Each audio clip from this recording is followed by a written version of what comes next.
Hey everyone, welcome to the Pawareness Podcast, and thanks for joining me. This podcast is specifically for about educating and raising awareness for animals and rescues and organizations across the United States and world. It really goes a long way towards this mission when our listeners rate, review, and subscribe on iTunes, Spotify, YouTube, and all of our other podcast platforms. Also, be sure to check us out on our official website at pawareness.org and on social media at TikTok, Facebook, and Instagram at Pawareness_podcast. You can check us out for all of our latest bits and clips of our podcast, as well as Pet of the Week and Pet of the Month. If you're listening and involved with an animal rescue organization or have a story of your own that you want to share, reach out to us at info@pawareness.org and we can get you on the podcast. Thanks for watching, and I hope you enjoy this episode.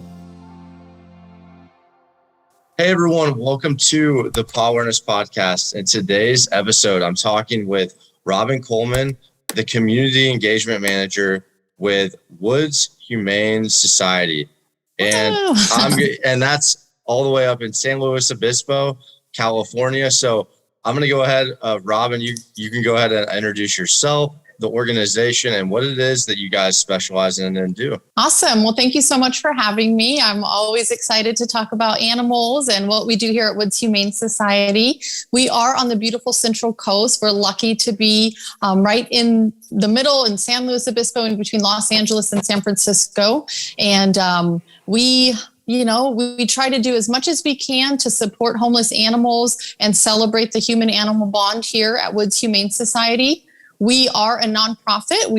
We are a privately funded nonprofit here on the Central Coast, and it started in 1955 with a lady named Frances Wood out in Napomo, had some property and wanted to help a few animals and got a few community members to help out. And here we are, and we are moving and shaking and growing. And I would love to know what she thinks about what we're doing now, helping over 3,000 animals a year. We're started just a little farm helping a few cats and dogs here and there. So we're really excited about the growth that we have been able to see over the last 50 plus years. And San Luis Obispo it's a wonderful place. So I always say, like, I probably couldn't do this work anywhere else. It's a pretty adoption savvy community, very animal friendly. Pets are really part of the family. People do choose to adopt. Normally, that's their number one way to get animals. We still have a lot of work to do in this community. It's definitely not easy, but we are lucky to live in a pretty animal-friendly, open adoption community. So we do a lot of adoptions. We usually house and care for over 3,000 cats and dogs a year. Since we are a nonprofit, there's no government. We're not the legal agency. So we are an adoption center, spay and neuter clinic. We have wonderful humane education programs. So we're trying to get into the youth at an early age so they can hopefully take my job one day and they can be animal lovers and animal advocates, and really just trying to create responsible pet ownership in this world. We all need more kindness. We all need more compassion. And so we start talking to kids young. I'm going to a preschool next week and going to share a little song and a little story and just kind of start getting them used to responsible pet ownership. We do a ton of spay and neuters, and we help a lot of community cats and try to do the right thing, but with community cats as well. So that's a little bit about Woods. If you have any other, any questions on any of those things, happy to share more. Yeah, I think you touched on how, adoption, a lot of people in that area that choose to adopt. And I could say this, it's similar here in Santa Barbara. We're just, an hour and a half south for those of you who don't know, and where we're located. And it's the same here, where I feel like adoption is pretty highly chosen. I want to touch on, and I haven't really talked to too many organizations like this, but when you are a facility in a high, in an area that does have a higher adoption rates, what does that look like on your guys' end? And can you go into that a little bit?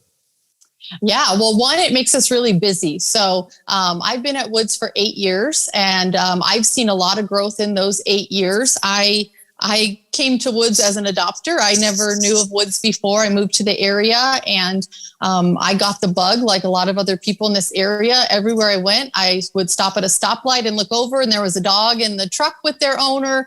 Go to lunch, and there's a dog on the patio. I spent Christmas on the beach in Morro Bay watching people throw balls to their dog and thought, this is the most joyous thing I've ever seen. Like, just watching dogs freely play in the ocean was like amazing. And we came to looking for dogs, and I walked into Woods, and it was clean, and it was friendly, and it smelled good, and there were cute pictures everywhere of animals, and the vibe of the staff just radiated love and caring. And I was like, wow, this is like no other animal shelter I have ever been to before.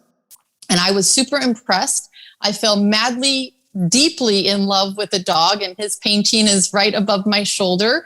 And that is Dexter. And Dexter has changed my life. And he is what people call your heart dog or your soul dog. I've had animals my whole life, but nothing like my Dexter boy. And so I was so thankful and impressed with my experience at Woods, and how I could tell the staff loved the animals and knew things about them and answered questions, and, let me spend time with them and ask my silly questions. It wasn't just the brown dog over there or kennel 56. It was, oh my gosh, we just have a dog in. His name is Dexter. He's so funny. He's this, he's that.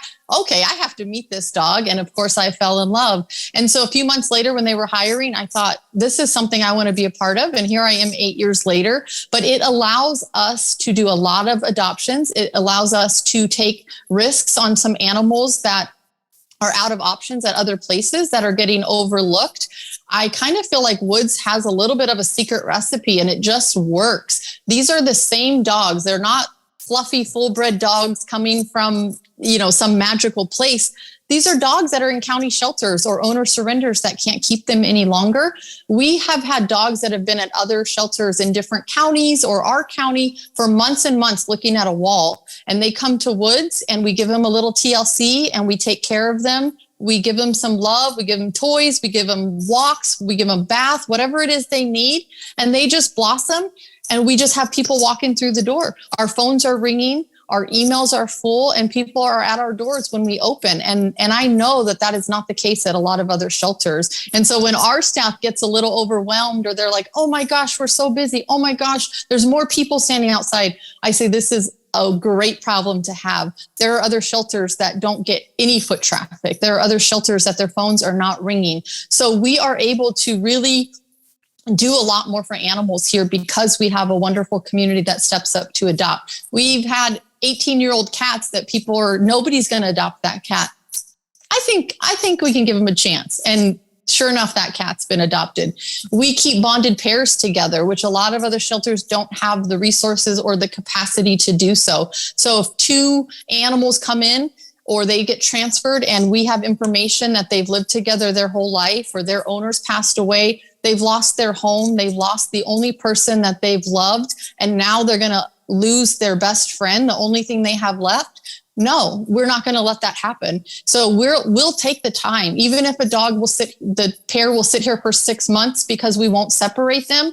To us, that's worth it. So we have so many wonderful success stories, medical cases, animals with special needs, behavior challenges, dogs with waivers. Maybe they have a bite on their history. Maybe they've been in a scary situation and it wasn't the right fit. We're careful, and we definitely have a responsibility to the community. But we have trainers, we have waivers, we counsel them. We'll make people come back a few times. We really put a lot of care and thought into these animals and their homes. And so it's a little bit of like I said, a secret recipe. We have a wonderful social media presence. We do a lot. We have a wonderful volunteer team that takes amazing photographs. If I were to give any tips to any shelters or rescues out there, a good photo is worth whatever. If it's a Photoshop, software, if it's a good camera that you might be able to get somebody to donate.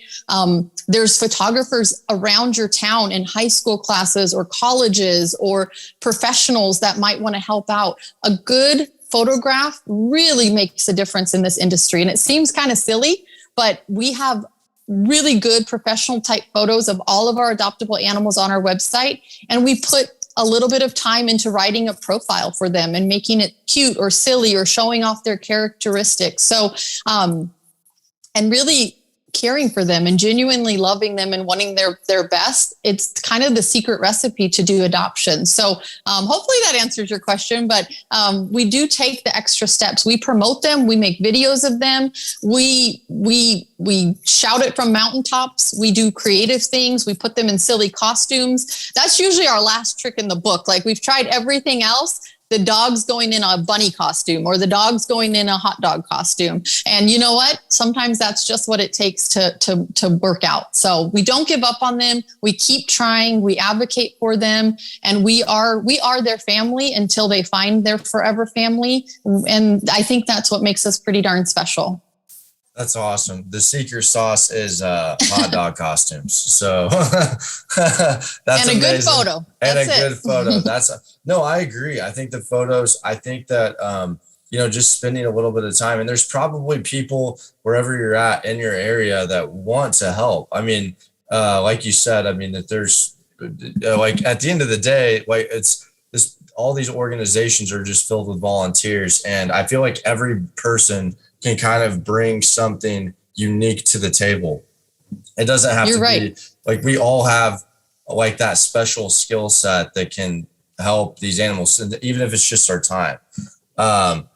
So yeah, and we always ask, like, our volunteers or people in the community, like, if someone comes up to us or they say, like, we always ask them if they have any special skills or maybe it's fundraising, maybe it's laundry, maybe it's crafting and they want to make toys for us. Maybe it's photography, maybe it's videography.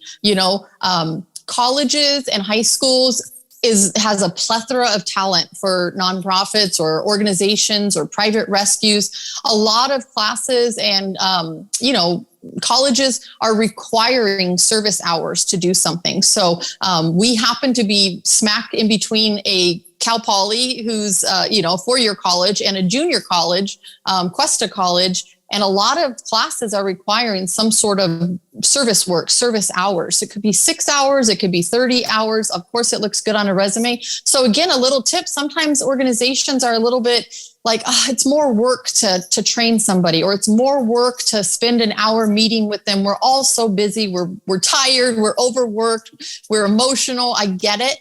But I have found some of the most amazing jewels by saying yes to people.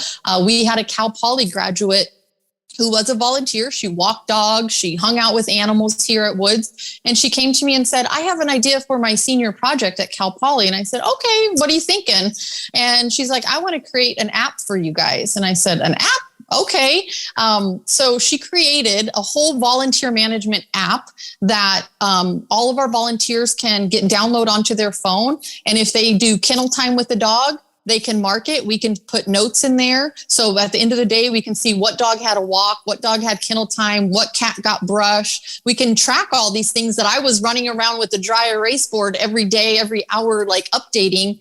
And her senior project, here we are 6 years, still going strong at Woods. She now works for Google, and she's an amazing, but just had an idea that I was willing to sit down and say, okay, let's try it. And, we have wonderful photography. We get volunteers. We have people in the community that want to help us. There's be open to saying yes. And maybe it's a little work in the beginning and it takes a little bit of management and somebody does have to kind of assist them.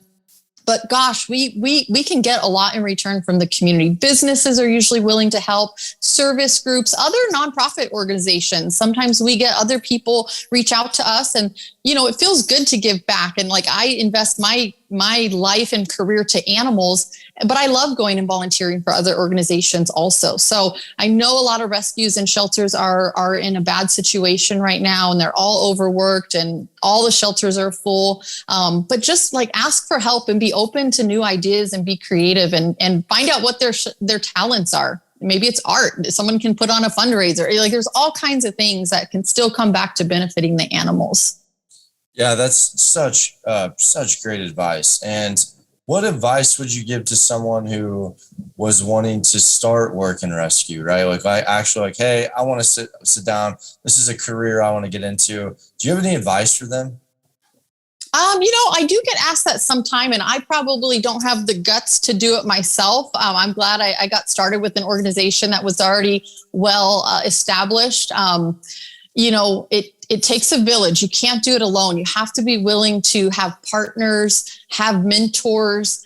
Social media is key.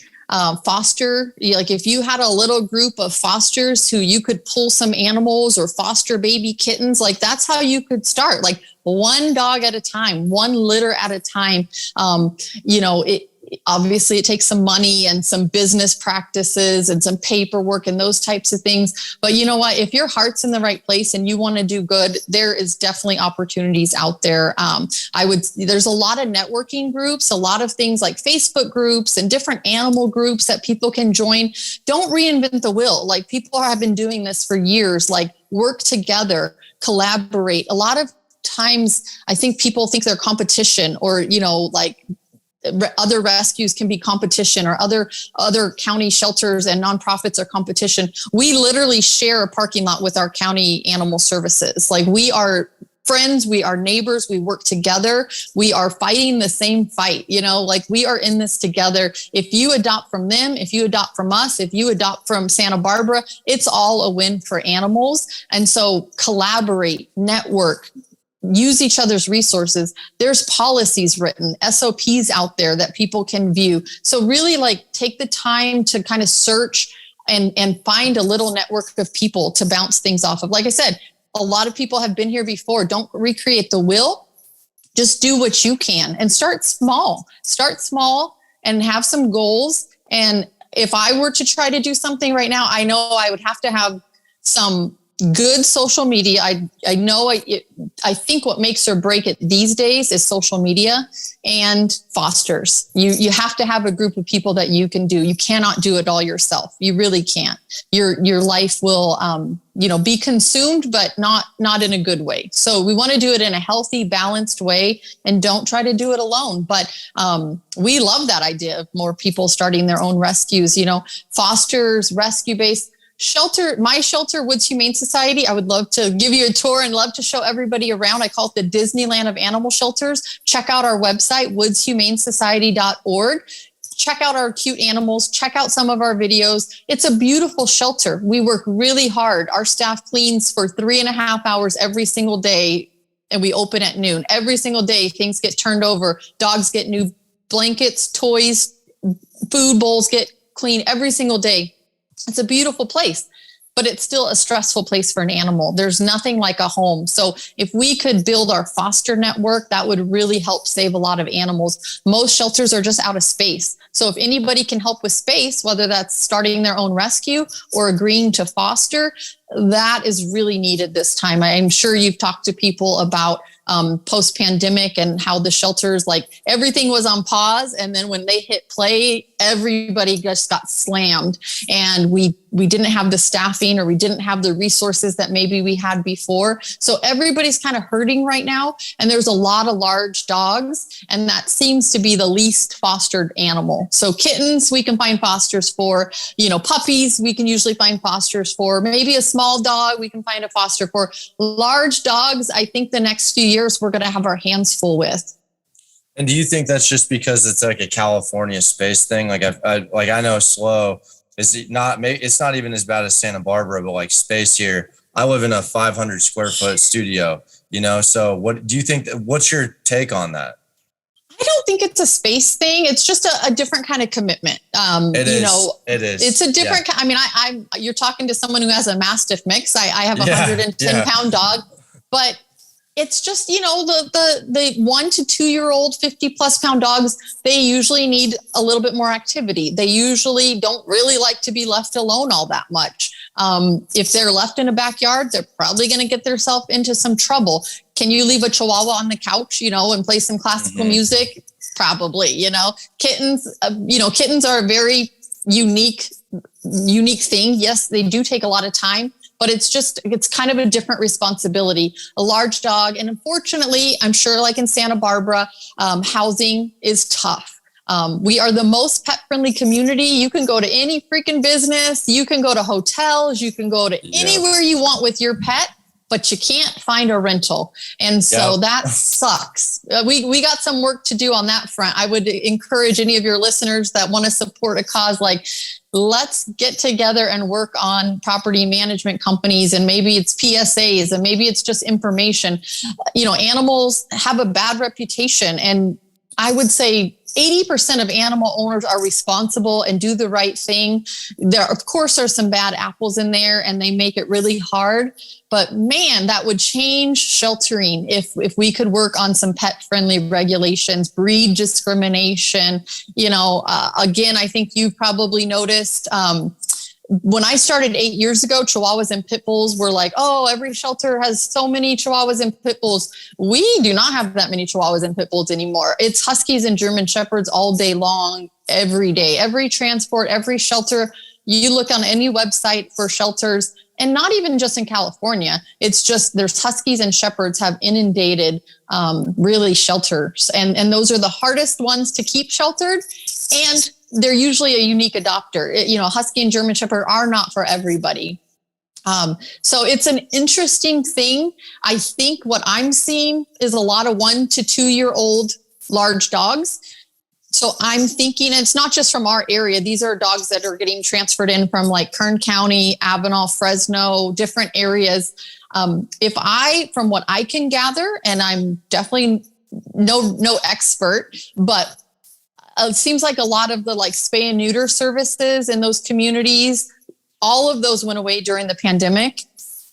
And so there were no mobile clinics. There were no affordable options. So a lot of unwanted litters were being had and probably passed around. And now we have these 1 to 2 year old dogs who probably aren't that well socialized.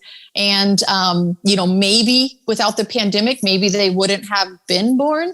And now they found themselves at shelter. So we are not seeing a lot of people just returning animals like, oh, the pandemic is slowing down. I got to go back to work. Here's the dog I basically used for a year. We are not seeing that. I know the news has kind of reported a little bit on something like that, but we are more seeing just like a lot of young animals that probably a lot of people didn't get spay and neuter services pretty much during the whole pandemic.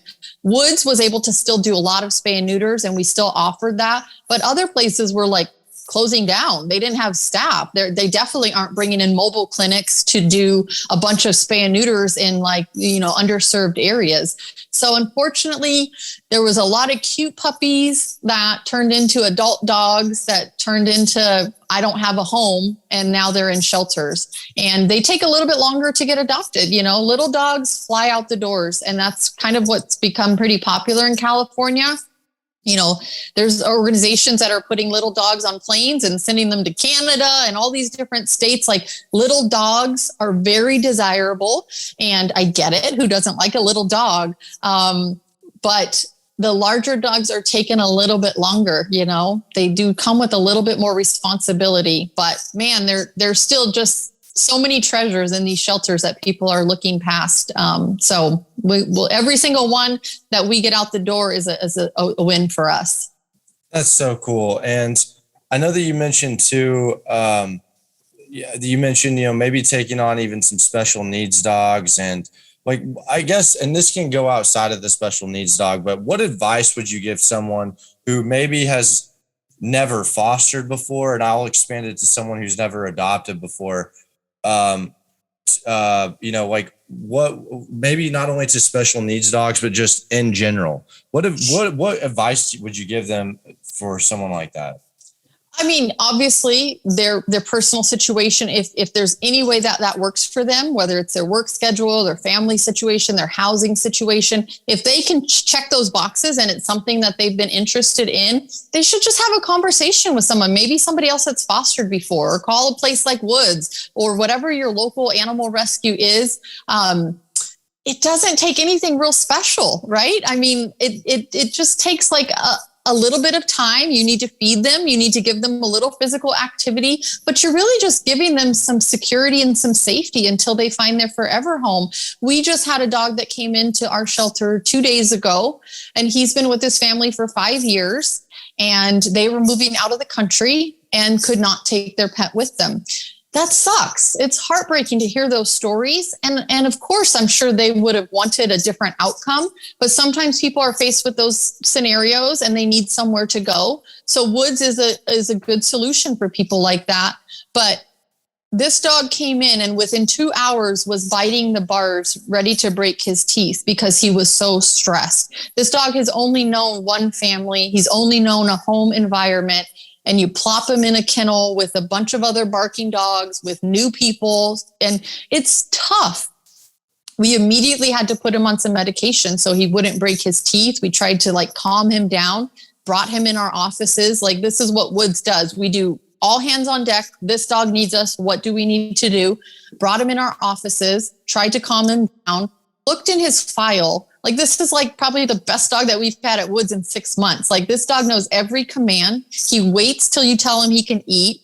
He loves to play with bubbles. He loves to chomp on bubbles in the air. He knows sit down, go to your place. This is a great dog who is freaking out at an animal shelter. Thank goodness we had somebody who was willing to foster him, and he doesn't have to sleep in a shelter. He's available for adoption on our website. We will talk to people. We will schedule appointments. She lives a few miles away. She's promoting him on social media for us, getting cute photos and things, and learning how he is outside of here. We only know shelter dogs in a shelter. So when they can go to foster, even for a week or two, it's so much better. It's less stress on them. They won't get sick. They won't be anxious. They won't develop bad behaviors.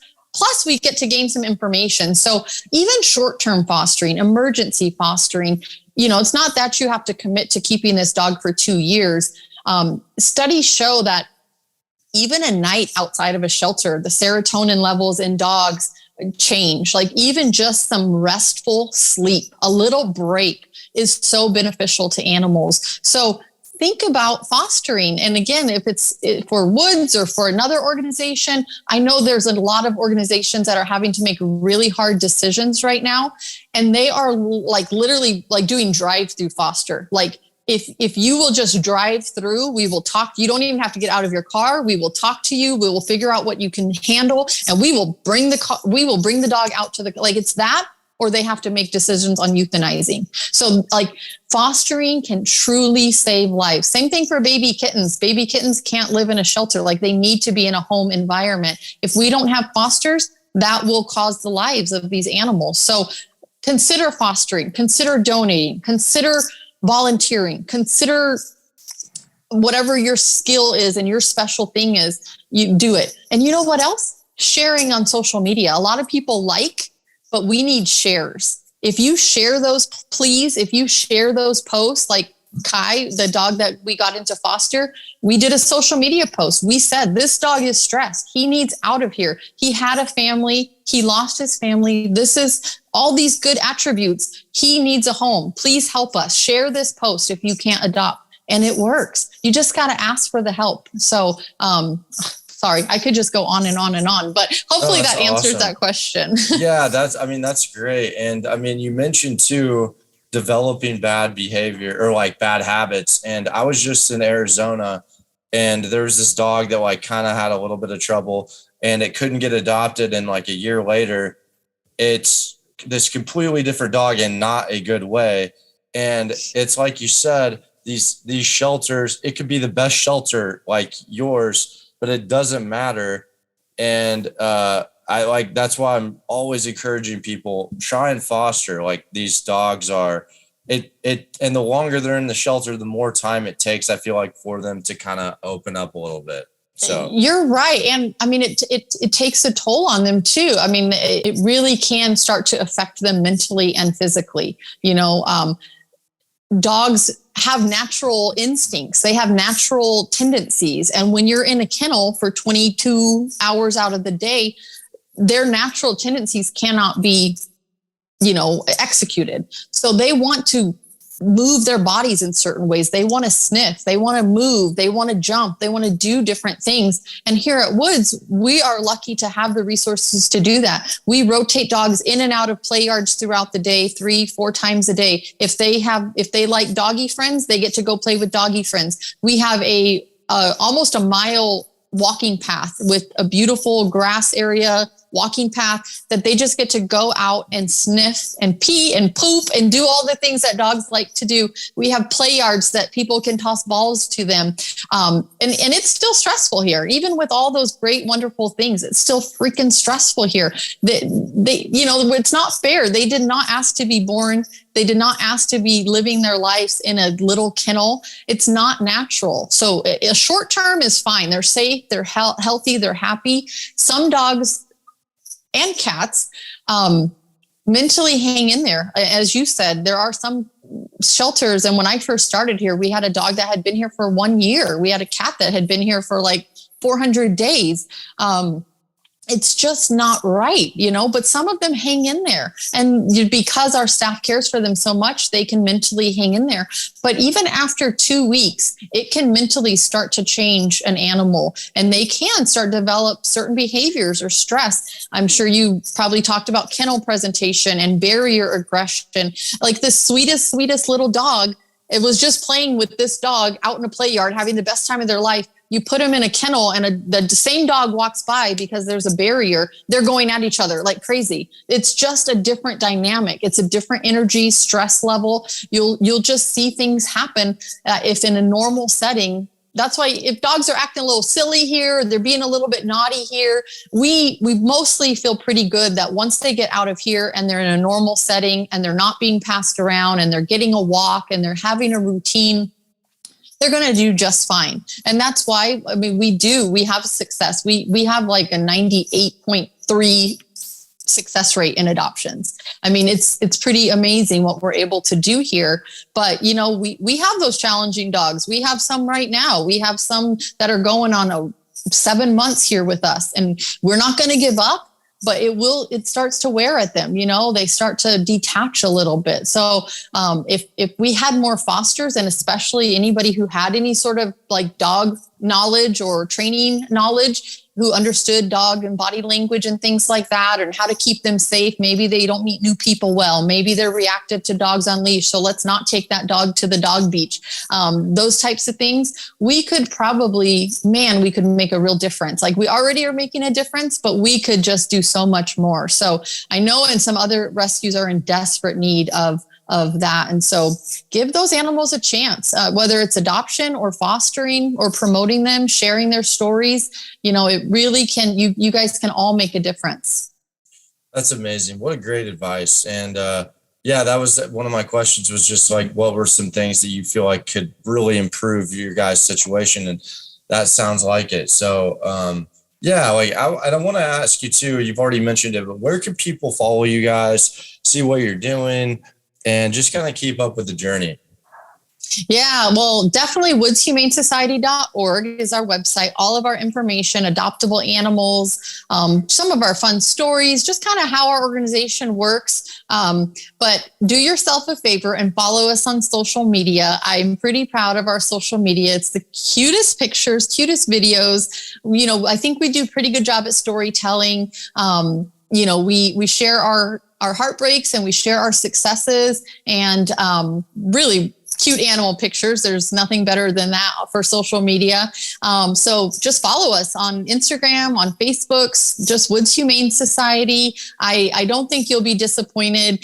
We feature a couple animals a day. We feature different stories. So I think you would be happy if you followed Woods on social media, and, just like I said, share some of those posts. Or if it's your local rescue, maybe you don't do Facebook a lot, maybe you're not, but man, it helps these organizations. I couldn't imagine how people did this work before social media. I couldn't imagine how they could market animals and the reach. So check us out, woodshumanesociety.org. If you're ever coming through beautiful San Luis Obispo, you can find us here. Do yourself a favor and check us out.